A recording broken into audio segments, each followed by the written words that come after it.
most wonderful neighborhood in Tallahassee here at the 8th annual Nene Fest. In the universe! And once again, this part of the program that everyone has been waiting for, showcasing the creativity, the musical talents, the dramatic talents, all sorts of talents of everyone who lives in this neighborhood. The Nene Fest players and the Nene Fest orchestra. Let the Nene Fest puppet show commence.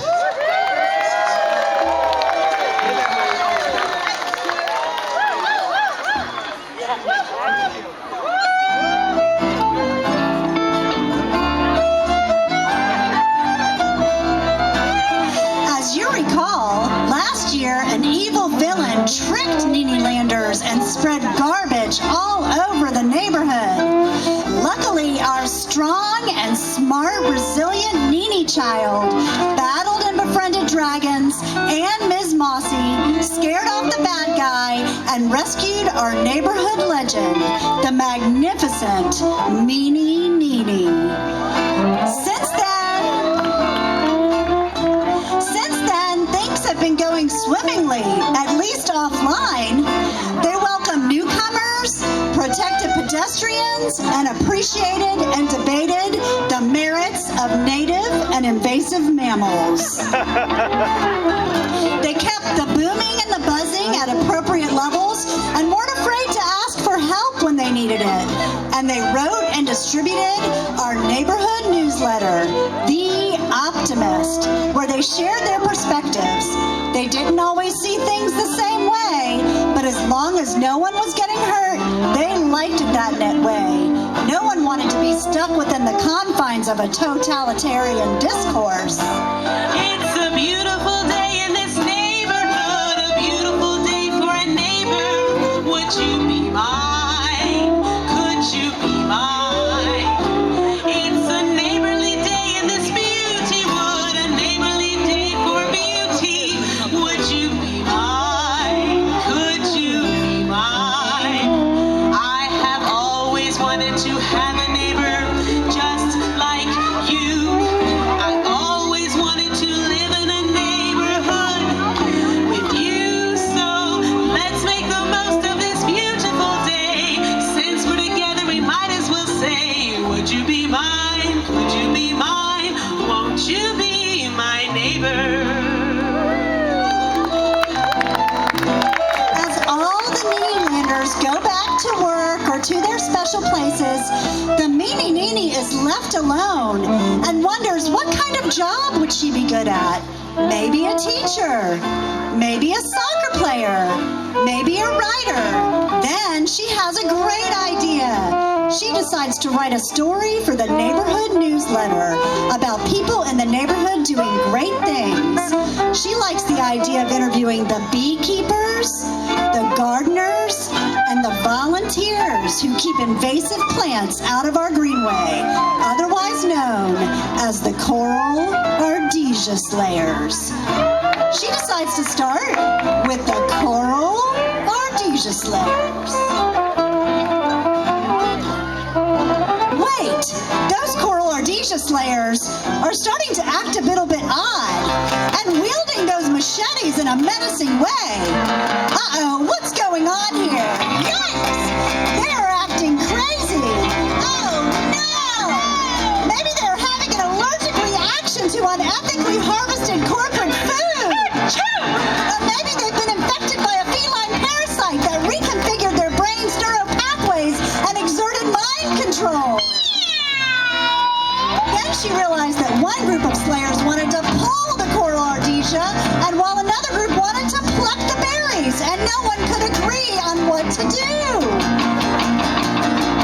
It's a beautiful day in the neighborhood, a beautiful day for a neighbor. Won't you be mine? Won't you be mine? It's a neighborly day in this beauty wood, a neighborly day for our beauty. Would you be mine?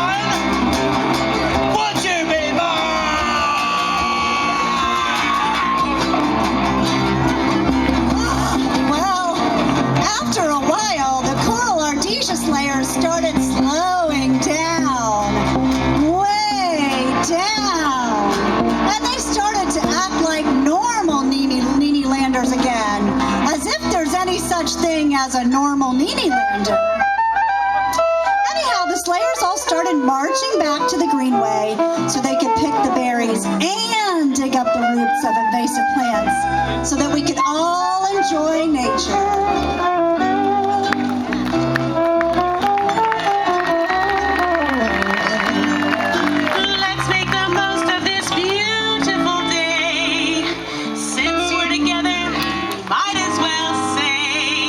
Would you be mine? Could you be mine? Won't you be my neighbor? Won't you please, please, won't you be? Please, won't you be my neighbor? Hi, neighbor.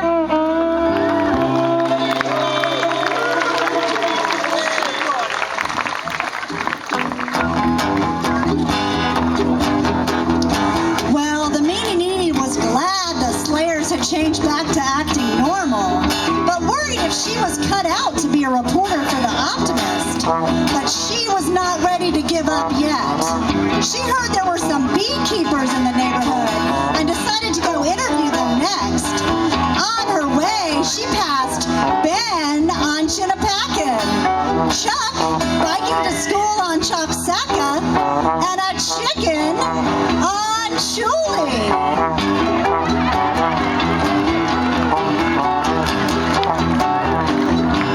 She had heard that bees need our protection and don't sting, they just buzz around. But when she got there, the bees started swarming her. And she remembered that she'd spilled lemonade all over herself that morning. They circled her round and round, and she couldn't get out.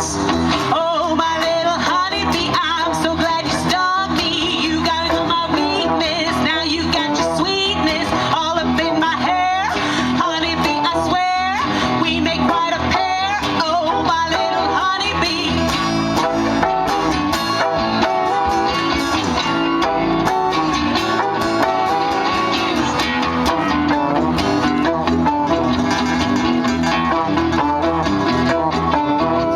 Well, when the bees realized she wasn't a flower, they started calming down. And they followed the beekeeper back to the hive. Oh, my little honeybee, I'm so glad you stung me. Buzz around your hive now, you're in overdrive now. Give me such a thrill, honeybee, be still. Oh, my little honeybee.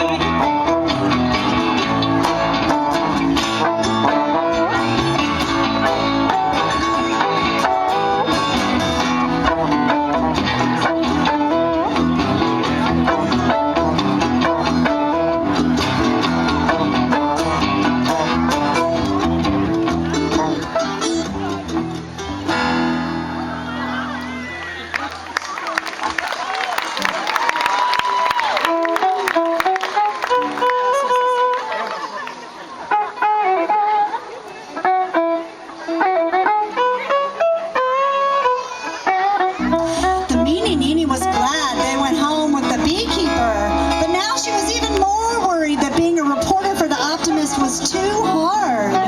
She kind of thought it would be much easier to stay home and watch TV, but she decided that interviewing the gardener was still a great idea, and she headed down the road looking for that pink two-story house with the garden. I mean, that garden is gigantic. When she got to the garden, she found a ginormous invertebrate with 2 bent ankles, 4 spent wrinkles, 6 red binkles, and 8 tentacles.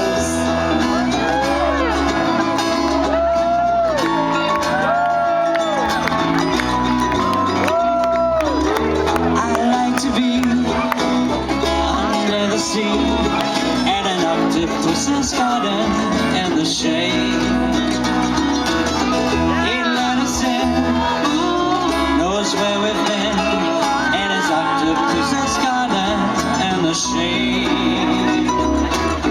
I asked my friends to come and see, and the octopus's garden with me.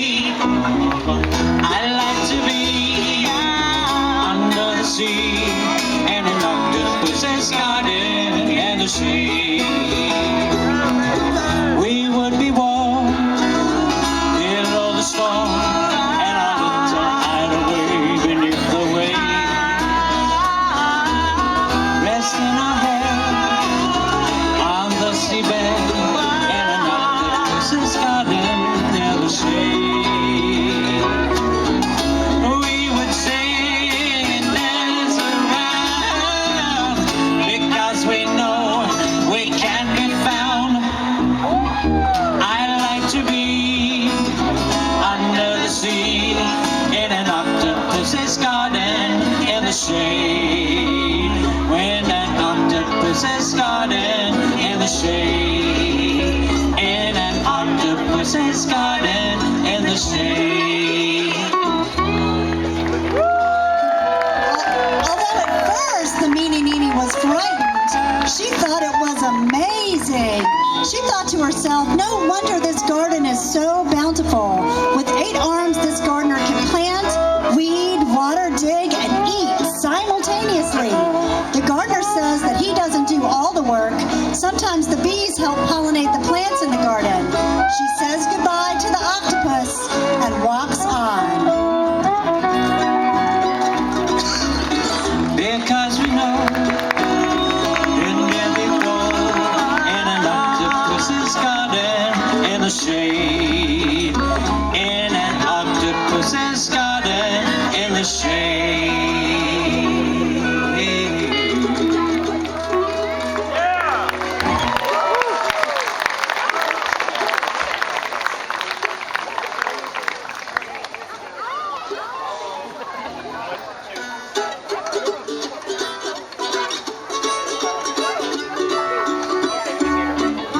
As she walked, the Nene realized she was getting pretty exhausted by all of her new and crazy experiences, and she just wanted to take a break from her work.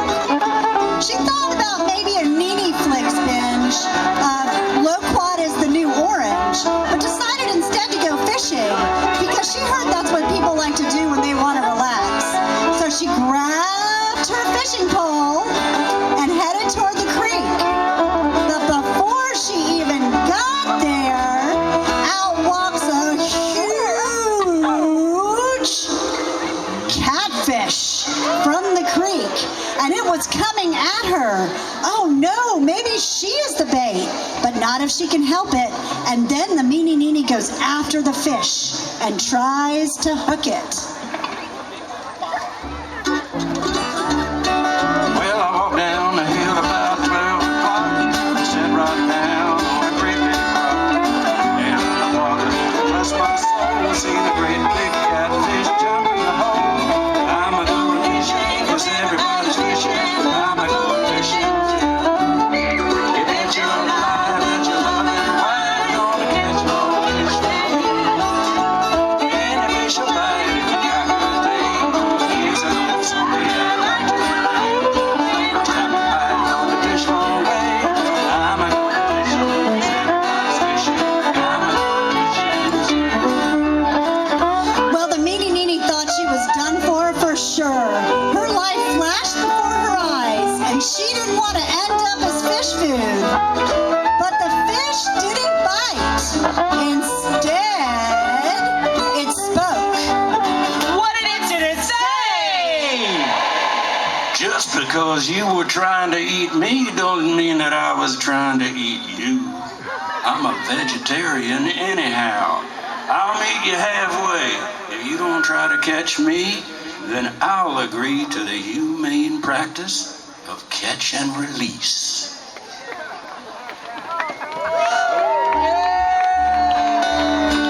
The Nene thought that was a great idea, and she didn't like catfish much anyhow. But she was getting hangry, so she asked the catfish to join her for some kale salad and a garden burger. The catfish happily agreed, and since it was so hot, they decided to walk over to the beautiful mossy tree to have a picnic in the shade.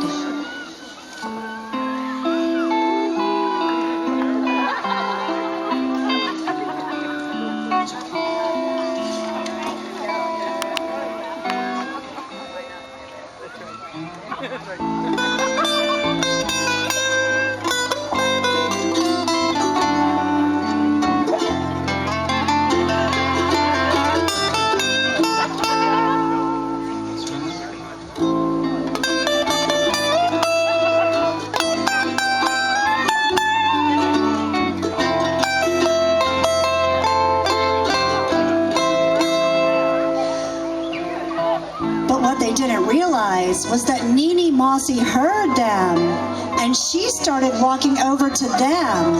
You see, just like Nene Fish, Nene's mossy trees will meet you halfway. It's a lady who knows that her glitters is gold, and she's buying a stairway to heaven. When she gets there, she knows if the stars are aglow, with the word she can get what she came for.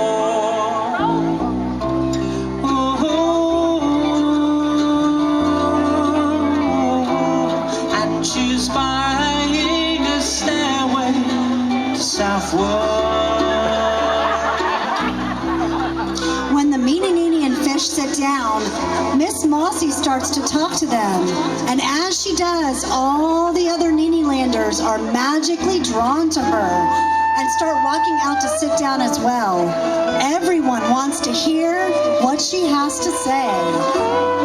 Well, Nene, Nene worked really hard today, and she didn't give up. I want to tell you that when we try to do things together, sometimes it just gets challenging. But it's worth it, Nene Landers. Yes, the Slayers got crazy, but look at the important work they're doing to protect our planet.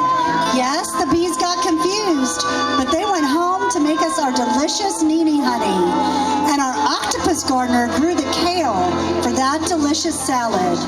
I see all of the beauty and creativity and fun you have when you come together.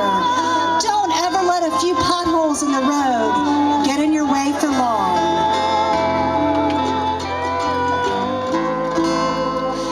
Nene Nene reflected on Ms. Mossy's words and realized she did want to keep being a reporter for The Optimist. Sometimes we all go a little crazy, but if we meet each other halfway, go